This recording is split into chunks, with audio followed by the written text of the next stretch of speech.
నమస్తే, welcome to #you. నేను మీ Rajesh. So ఇప్పుడు ప్రస్తుతం దేశమంతా కూడా బీహార్లో జరగబోయే ఎన్నికలు అంటే త్వరలో జరగబోతున్నాయి. ఇంకా నోటిఫికేషన్ విడుదల కాలేదు. నోటిఫికేషన్కి ఎన్నికల సంఘం సిద్ధమవుతోంది.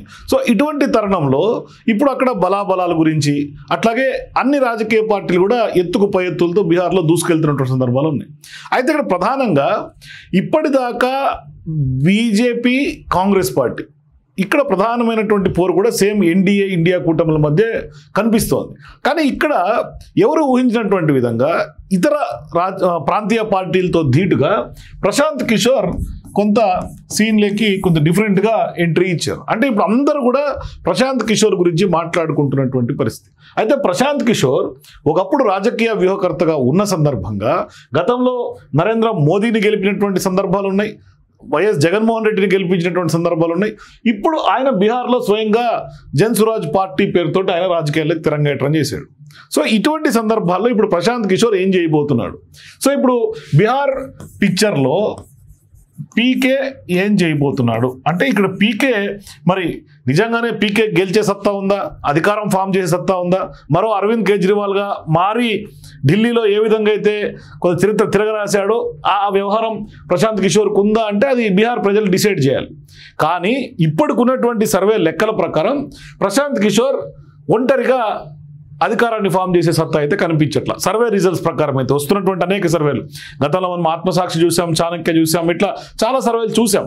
కానీ ఇప్పుడు తాజాగా కూడా మరో సర్వే తెర మీదకి వచ్చింది. ఒక ప్రైవేట్ ఏజెన్సీ చేసినటువంటి సీక్రెట్ సర్వే తెర మీదకి వచ్చింది. ఈ సర్వే బేస్ చేసుకొని కూడా బీహార్లో జరగబోతున్నటువంటి అసెంబ్లీ ఎన్నికలకి 2025 అసెంబ్లీ ఎన్నికలకి అక్కడ ప్రశాంత్ కిషోర్ కింగ్ మేకర్ కాబోతూ ఉన్నాడు. అంటే ఏ పార్టీ బీహార్లో అధికారాన్ని ఫామ్ చేయాలన్నా అది ప్రశాంత్ కిషోర్ చేతిలో ఉంది. అంటే ప్రశాంత్ కిషోర్ రాబట్టే ఓట్ల బేస్ చేసుకొని ఇప్పుడు అక్కడ కనిపిస్తుంది. అంటే బీహార్ రాజకీయాల్లో ప్రశాంత్ కిషోర్ కీలక శక్తిగా మారబోతున్నారా అంటే ఖచ్చితంగా ఇది అవుననే సమాధానం వినిపిస్తుంది. అంటే ఇప్పుడు త్వరలోనే బీహార్ ఎన్నికలు జరగబోతున్నాయి కాబట్టి అది ఖచ్చితంగా ప్రూవ్ అయ్యే అవకాశాలు కూడా సుస్పష్టంగా కనిపిస్తూ ఉన్నాయి. సో ఇప్పుడు కింగ్ మేకర్గా బీహార్లో ఈయన అవతరించబోతూ ఉన్నాడు. మరోవైపు ఇప్పుడు ఖచ్చితంగా బీహార్లో బీజేపీ గత కొంతకాలంగా అధికారంలోకి రావాలని కలగంటోంది.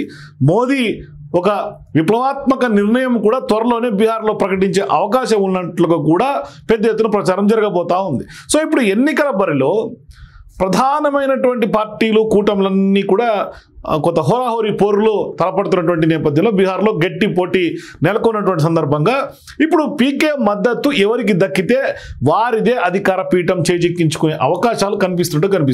సో ఇప్పుడు పొత్తులు చిగురించే అవకాశం ఉన్నాయా? మరి ప్రశాంత్ కిషోర్ పొత్తు పెట్టుకునే అవకాశం ఉంటుందా? ఎందుకంటే పెద్ద ఎత్తున అటు ఆయన విమర్శిస్తున్నాడు, బీజేపీని విమర్శిస్తున్నాడు, ఇటు కాంగ్రెస్ని విమర్శిస్తున్నాడు, రెండు కూటములు విమర్శిస్తున్నాడు. మరి ప్రశాంత్ కిషోర్ స్థాపించినటువంటి జన్ స్వరాజ్ పార్టీకి ఇప్పటికే 8.3% ఓట్ల శాతం కూడా ఉన్నట్లుగా కొన్ని సర్వేలు చెప్తూ ఉన్నాయి. సో ఇటువంటి సందర్భాల్లో 8.3% ఓట్లు ఆయనకి జన్ స్వరాజ్ పార్టీకి లభించే అవకాశం ఉన్నట్టుగా స్పష్టంగా తెలుస్తోంది. మరి ఈ 8.3% ఓటు ఏ పార్టీని డ్యామేజ్ చేస్తుంది, ఏ పార్టీకి బెనిఫిట్ కాబోతుంది అన్నదే ఇప్పుడు ప్రధానమైనటువంటి ప్రశ్న. అయితే ఇక్కడ ముఖ్యమంత్రి అభ్యర్థిగా ఎవరికి మీ మద్దతును ప్రశ్నించినటువంటి క్వశ్చన్కి ఈ తాజా సర్వేలో 13.7% మంది పీకే వైపు మొగ్గు చూపినట్టుగా మనకు తెలుస్తోంది. అంటే 13.7 మెంబర్స్ పీకే సీఎం కావాలని కోరుకున్నట్టు కనిపిస్తుంది. అంటే ఇక్కడ పీకే సీఎం కావాలనుకున్నటువంటి వాళ్ళ మద్దతు అంటే వాళ్ళ పర్సెంటేజ్ చాలా తక్కువ. కానీ సీఎం రేస్లో ఆర్జేడీ నేతగా ఉన్నటువంటి తేజస్వి యాదవ్ పేరు చెప్తే 33.5% తేజస్వి యాదవ్కి వచ్చినటువంటి పరిస్థితి ఆర్జేడీకి. సో ఇప్పుడు అందరూ కూడా రాహుల్ గాంధీ బీహార్లో ఎంటర్ అయిన తర్వాత ఆర్జేడీ వైపు కొంత మొగ్గు చూపుతున్నటువంటి వ్యవహారం మనకు కనిపిస్తుంది. కానీ ఇక్కడ ప్రధానంగా తేజస్వి యాదవ్ పైన 33.5% మద్దతు అందింది అంటే ఖచ్చితంగా అందరూ కూడా బీహార్ తేజస్వి యాదవ్ వైపు. అట్లాగే నితీష్ కుమార్కి కేవలం ఇప్పుడు సీఎంగా ఉన్నటువంటి వ్యవహారంలో నితీష్కి కేవలం 24% మాత్రమే వచ్చింది. అంటే నితీష్ పైన ఎంత యాంటీ ఇన్కంబసీ ఉందో మనం అర్థం చేసుకోవచ్చు. 24% మాత్రమే నితీష్ కుమార్కి మద్దతు కనిపిస్తోంది. అంటే ఇక్కడ ప్రధానంగా ఇక కూటమిల విషయానికి వస్తే, అంటే ఇప్పుడు ఇదేమో సీఎం రేసు, ఇక కూటములు అంటే ఇప్పుడు అక్కడ ఉన్నది ప్రధానంగా ఉన్నటువంటివి ఎన్డీఏ కూటమి, ఇండియా కూటమి. సో ఇప్పుడు ఎన్డీఏ కూటముల్లో ఎవరికి ఎంత అధికార, ఎన్డీఏకి ఎంత ఉంది అంటే ఇప్పుడు ఎన్డీఏకి ఉన్నటువంటి పబ్లిక్ మద్దతు కేవలం 36.2గా మనకు కనిపిస్తుంది. పబ్లిక్లో ఉన్నటువంటి రెస్పాన్స్ ఇది లేటెస్ట్ సర్వే ప్రకారం ఎన్డీఏకి 36.2%. మరి ఆర్జేడీ, కాంగ్రెస్, వామపక్షాలతో కూడినటువంటి ఈ మహాగఠబంధన్కి 35.8. ఇంకా పికప్ కావాల్సినటువంటి అవసరం ఉంది. అంటే ఇక్కడ మరి ఎన్నికలు డైనమిక్స్ కొంత మారే అవకాశాలు ఉంటాయి. ఎందుకంటే టైం దగ్గర పడే కొద్దీ ఎన్నికల డైనమిక్స్ కొంత బీహార్లో పొలిటికల్ చిత్రం మార్చే అవకాశాలు ఉంటాయి. ఎందుకు అంటే ఇక్కడ తేజస్వి యాదవ్, ఇందాక సీఎం రేస్లో ఉన్నటువంటి తేజస్వి యాదవ్కి 33% కనిపిస్తుంది. సో ఈయన ఫేస్ మీద కనుక ఇండియా కూటమి ఎన్నికలకు వెళ్తే ఏదైతే ఈ మార్జిన్ కనిపిస్తుందో ఇండియా గఠబంధన్కి, ఎన్డీఏకి, ఈ మార్జిన్ కేవలం 1%గా మనం అర్థం చేసుకోవాలి. ఈ 1.1%, 1.5% కాస్త ఇక్కడి నుంచి ఇక్కడికి షిఫ్ట్ అయ్యే అవకాశాలు కనిపిస్తూ ఉన్నాయి. అంటే తేజస్వి యాదవ్ని మద్దతు ఇచ్చేటువంటి వాళ్ళందరూ కూడా ఆర్జేడీకి ఓట్ చేయడం ద్వారా ఇక్కడ ఇండియా కూటమి, మహాగఠబంధన్ యొక్క బలం పెరిగే అవకాశాలు ఉంటాయి. అంటే కేవలం ఈ కూటముల మధ్య స్వల్ప తేడా మాత్రమే ఉన్నటువంటి నేపథ్యంలో ఇప్పుడు చాలా టైట్ ఫైట్ బీహార్లో మనకి ఉన్నట్టుగా అర్థమవుతుంది. అంటే కేవలం చాలా మైన్యూట్ డిఫరెన్సే మనకు కనిపిస్తుంది. సో ఇటువంటి నేపథ్యంలో చాలా టైట్ ఫైట్ కొనసాగుతుంది బీహార్లో. పోరు రసవత్తరంగా మారుతుంది.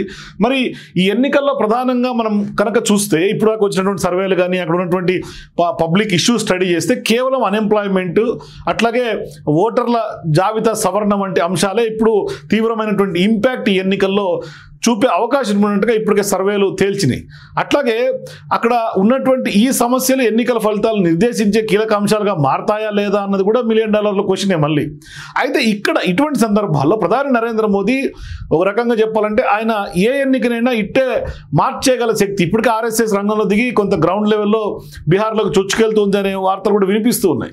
మరి ఇటువంటి క్రమంలో ఇప్పుడు అక్కడ ప్రధానంగా విప్లవాత్మక నిర్ణయం దిశగా బీహార్లో మోదీ, ఎన్డీఏ అడుగులు వేసే అవకాశాలు ఉన్నట్టుగా స్పష్టంగా కనిపిస్తుంది. అంటే దేశంలో ఎప్పుడూ లేనటువంటి వ్యవహారంగా సో ఇప్పుడు ఏళ్ళుగా అక్కడ బడుగు బలహీన వర్గాలుగా ఉంటూ వస్తున్నటువంటి వాళ్లకు, ఓబీసీలకు ఓట్ బ్యాంకును కొంత కంచుకోటగా మలుచుకునే ఒక అస్త్రం నరేంద్ర మోదీ వేయబోతున్నట్టుగా మనకు కనిపిస్తుంది. అంటే ఇక్కడ కొత్త ప్రయోగానికి ప్రయోగించబోతున్నాడు నరేంద్ర మోదీ. అదే ఇప్పుడు దేశ రాజకీయాల్లో బీహార్ గురించి చర్చ జరుగుతోంది. అంటే ఏంటి ఓబీసీలకు ఏం చేయబోతున్నారు అంటే కేంద్రంలో ఎన్డీఏ ప్రభుత్వం వరుసగా 3వ అధికారంలో కొనసాగుతున్నటువంటి సందర్భంగా గత 10 ఏళ్ల కాలంలో ప్రధాని నరేంద్ర మోదీ విప్లవాత్మక నిర్ణయాలు చాలా తీసుకున్నారు. ఒకటి ట్రిపుల్ తలాక్ విషయం తీసుకున్నా, ఆర్టికల్ 370 రద్దు తీసుకున్నా, అట్లాగే మహిళా రిజర్వేషన్కి సంబంధించినటువంటి అంశం తీసుకున్నా, అట్లాగే జమ్మూ కాశ్మీర్కి సంబంధించినటువంటి విభజన, సిఏఏ లాంటివి, ఇట్లా ఒక రకంగా చెప్పుకుంటే పోతే చాలా ఉన్నాయి. ఇవన్నీ కూడా డిమానిటైజేషన్ వ్యవహారం కానీ ఇవన్నీ సమర్థవంతంగా ఇంప్లిమెంట్ చేశారు. ఎక్కడ కూడా ఒకవేళ లోపాలు ఉన్నప్పుడు కూడా దాన్ని ఓటు పరంగా ఎక్కడ ఇంపాక్ట్ కనిపించేలాగా వాళ్ళు చేసుకోవాలి. కానీ ఇప్పుడు ప్రస్తుత ప్రభుత్వం మరికొన్ని విప్లవాత్మక నిర్ణయాలను కూడా తీసుకునేలాగే ఇప్పుడు నరేంద్ర మోదీ సిద్ధమవుతున్నట్టు కనిపిస్తుంది. అంటే చరిత్రలో నరేంద్ర మోదీ, నరేంద్రుడి పేరు ఇక ఎవర్ గ్రీన్గా ఉండాలి అనేది బీజేపీ యొక్క భావన.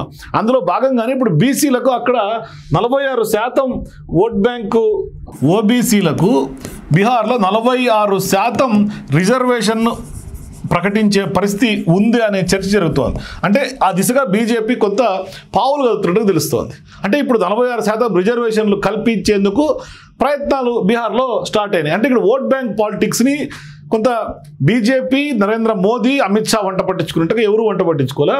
వాళ్ళు ఖచ్చితంగా ఇప్పుడు అక్కడ దాదాపుగా చాలా వరకు మెజారిటీలు ఓబీసీలు ఉన్నారు కాబట్టి ఆ ఓబీసీల ఓట్లను ఇటు ఎన్డీఏకి అంటే టైట్ ఫైట్ ఉంది కాబట్టి ఇటు మలుచుకునేందుకు నరేంద్ర మోదీ ఒక కొత్త అస్త్రం సిద్ధం చేసుకుంటూ ఉన్నారు. సో ఇప్పుడు ఈ నిర్ణయం ఖచ్చితంగా దేశవ్యాప్తంగా కూడా ప్రభావం పడే అవకాశాలు స్పష్టంగా ఉంటాయి. అయితే ఇక్కడ ప్రధానంగా ఇప్పుడు మోదీ తాజా స్కెచ్లో భాగంగానే ఇది ఒక రాజకీయ ప్లాన్ కానీ ఎత్తుగడగానే మనకు కనిపిస్తుంది. అంటే ఓబీసీలకు రిజర్వేషన్లు కల్పించాలనే నిర్ణయంకి 2019లోనే బీజం పడింది వాస్తవానికి. మరి ఆ సమయంలో పార్టీలో కొంతమంది ఈ వ్యవహారాన్ని వ్యతిరేకించినటువంటి నేపథ్యంలో దాన్ని కొనసాగించలేకపోయింది బీజేపీ. అనంతరం కాంగ్రెస్ పార్టీ జనంలోకి ఇదే అంశాన్ని తీసుకెళ్లింది. ప్రతి ఎన్నికల్లో ఓబీసీలని కొంత అంశాలను లేవనెత్తు వచ్చింది. అయితే ఎన్నికల ప్రచారంలో కూడా ఉపయోగించింది కూడా. మరి ఇప్పుడు తాజాగా ఇప్పుడు అంటే కులగణన విషయం కూడా రాహుల్ గాంధీ కొంత బీసీలకు సంబంధించినటువంటి అంశం, అట్లాగే ఇప్పుడు తెలంగాణలో 42% రిజర్వేషన్ కూడా ఇస్తామని చెప్పడం, సమన్యాయం జరగడం, సామాజిక న్యాయం కాంగ్రెస్ తోటి సొంతం అని కూడా కాంగ్రెస్ పార్టీ ఒక లైన్గా బేస్ లైన్ తీసుకుంది. మరి ఇప్పుడు బీహార్ ఎన్నికల్లో కూడా అక్కడ రాష్ట్రంలో జరుగుతున్నటువంటి ఎన్నికల్లో 10 లక్షల మందితో త్వరలోనే సభ ఏర్పాటు చేసి ఆ సభలో ఇప్పుడు ఓబీసీలకు 46% రిజర్వేషన్ల అంశాన్ని ప్రధాని నరేంద్ర మోదీ ప్రకటిస్తారన్నది విశ్వసనీయ సమాచారం ఢిల్లీ వర్గాల నుంచి మనకు అందుతోంది. సో ఇప్పుడు ఓబీసీలకు గనక 46% రిజర్వేషన్లు గనక ఇస్తే ఎలా ఇస్తారు అన్న ప్రశ్న ఒకటి తెర మీదకి వచ్చే అవకాశం ఉంది. ఇప్పటికే అక్కడ పెద్ద ఎత్తున కొంత విమర్శలు కూడా వస్తూ ఉన్నాయి.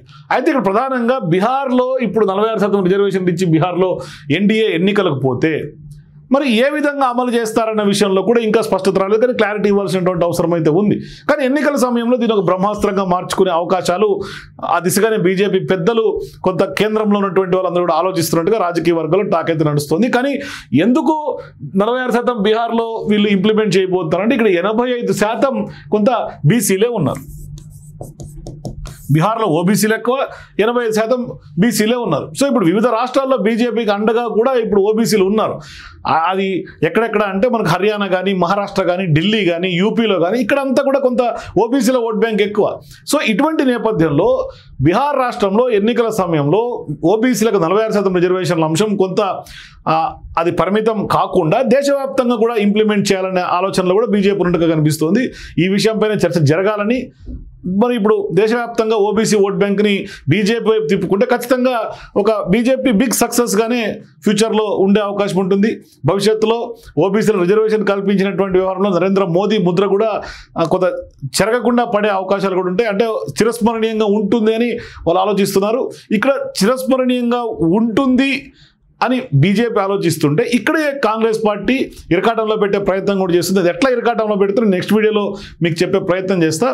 సో ఇప్పటికైతే బీహార్లో అయితే కింగ్ మేకర్గా ప్రశాంత్ కిషోర్ ఉన్నారు. మరి నరేంద్ర మోదీ కూడా నిజంగానే మరి ఎన్డీఏ ఖచ్చితంగా ఈ 46% రిజర్వేషన్లు ఇచ్చి మరి ఓట్ని ఓబీసీల ఓట్లని కైవసం చేసుకుంటారా, లేకుంటే ఈయన ఇందాక మనం ఆర్జేడీకి సంబంధించినటువంటి తేజస్వి యాదవ్ 33% వచ్చినటువంటి వ్యవహారంలో ఆ ఓట్ బ్యాంక్ని కొంత అర్బన్ ఓట్ బ్యాంక్లో కూడా ఈయన ప్రాబల్యం ఉంది కాబట్టి ఈయనకి ఇప్పటికే 8% ఓట్ బ్యాంక్ ఉంది కాబట్టి దీన్ని ఇది ఇండియా మహాగఠబంధన్లో ఈ ఓట్లతో స్ప్లిట్ చేసి న్యూట్రల్ ఓటర్ని కూడా స్ప్లిట్ చేసి అర్బన్ ఓట్ బ్యాంక్లో ఈయన కొంత ఫేవర్గా ఉంది కాబట్టి అదేమన్నా కొంత ఎన్డీఏకి బెనిఫిట్ అయ్యే అవకాశాలు ఉంటాయా.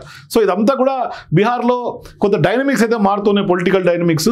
మరి నోటిఫికేషన్ వచ్చిన తర్వాత మరిన్ని సర్వే రిపోర్టులతో మళ్ళీ మీ ముందుకు వస్తా. అప్పటిదాకా బీహార్లో ఏం జరగబోతుంది, ఎవరికి గెలుపు అవకాశాలు ఉన్నాయి, ఎవరి వ్యూహాలు ఎవరి ఎట్లా ఫలిస్తాయి, మీ అభిప్రాయాలు కింద కామెంట్స్లో తెలియజేయండి. For more videos please watch #.